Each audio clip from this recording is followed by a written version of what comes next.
Thank you, Dr. Tan, and His Excellency Mr.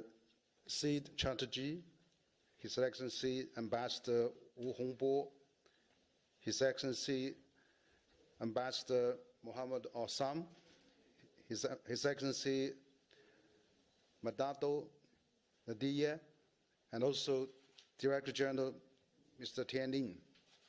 And of course, our distinguished UN representatives and our colleagues, experts, and media friends. Ladies and gentlemen, you are all welcome very much to CCG.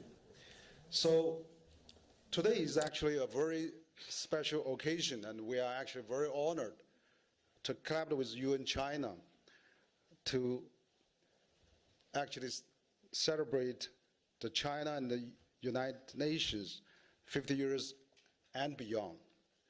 First, I would like to welcome everyone on behalf of the Center for China and Globalization at this special occasion, and also to commemorate the restoration of China's lawful seats to the United Nations, jointly hosted by the United Nations China and CCG. Today, honorable representatives from UN system, Chinese government officials, representatives from embassies and international organizations, and also our other experts in China are gathered here at CCG to share their insights and stories of the friendship and cooperation between China and the UN, and of course, look forward to the future. During a recent dialogue I had with my friend Kishore Mahbubani, someone who also worked for UN for 10 years as a ex-Singaporean ambassador to the UN and president of UN Security Council, he actually told me that he loves the UN and thinks the UN is one of the most wonderful organizations in the world, and the UN Charter is one of the most beautiful documents in the world. As a globalist and advocacy for multilateralism, I myself also too feel the same way and share this version of his and everyone here for the UN to contribute to make the world a better place. The United Nations General Assembly is a crucial place to unite everyone in every corner of the world, addressing the global issues and push forward the sustainable development goals for the future of mankind and our beloved planet. As a matter of fact, we are today gathered here just amongst the big COP26, which is held at Glasgow by UN, and also just finished the G20 summit in Rome these last days. So 50 years is actually not a short time, and its constant changes and shift has made in the global context. China's participation to the UN system has made significant advancement, improved its status and international community, contributed to the global unity and initiative with resilience. It has a story of change-making. It has become a major contributor to the peacekeeping force of the UN, amid to protect civilians and to promote peace and stability for those who are in the need. Especially China's efforts in eliminate extreme poverty and fulfill the SDG agenda, #1 agenda, 10 years ahead of a schedule of the UN, actually renewed hope for other developing countries.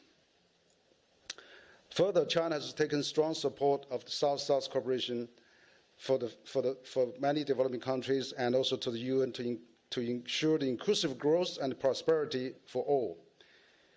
So in July this year, China issued a China VNR report on implementation of the 2030 Agenda for Sustainable Development, sticking to the path of implementing the SDGs as well. Last month, during the UN Biodiversity Conference COP15 in Kunming, China has pledged again 1.5 billion RMB, which is $230 million US, in support of the biodiversity protection in developing countries, and successfully pushed forward for the Kunming Declaration. As we embark on the next journey, I sincerely hope that the future of China and the UN will be one of the concrete actions and greater openness to deliver more networked multilateralism and promote inclusive growth for all the member states of the UN. CCG and UN, actually, the UN agency in China, have also embraced the great friendship and built a strong support for many years. We really appreciate the support and the cooperation from UN China. Together, we have co-organized a great number of events in the past, including CCG Annual China and Globalization Forum, Annual China Inbound-Outbound Forum, and other seminars and roundtables involving the topics of global governance and sustainable development, including the Silk Spice Roads Dialogue and Himalaya Consensus Dialogue. As the only think tank actually in China has been granted a special consultant status by the UN, we are really extremely honored to work with UN. And of course, I know that Ambassador Wu used to be the Under-Secretary General of UN. Actually, he's in charge of ECOSOC, and we are being granted this status by the ECOSOC. Actually, it also helps us to promote cooperation between China and the UN family. So CCG has been actively engaged in conducting multilateral research, advancing the multilateral activities, and also to promoting the multilateralism that, and also under the UN Charter and UN multilateral spirit. So faced with unprecedented challenges and changes in today's world, owing to the pandemic, climate change, widening inequalities, the rise of populism and deglobalization, the reinvigoration of multilateralism, and also upgrade of UN is really needed. So I really hope that China and the UN are at the forefront of this endeavor. It is our earnest hope that the friendship between China and the UN would continue ever strong, and the bond between CCG and the UN will endure, and also the multilateralism will flourish. So I really wish our afternoon discussion a complete success. Thank you all very much.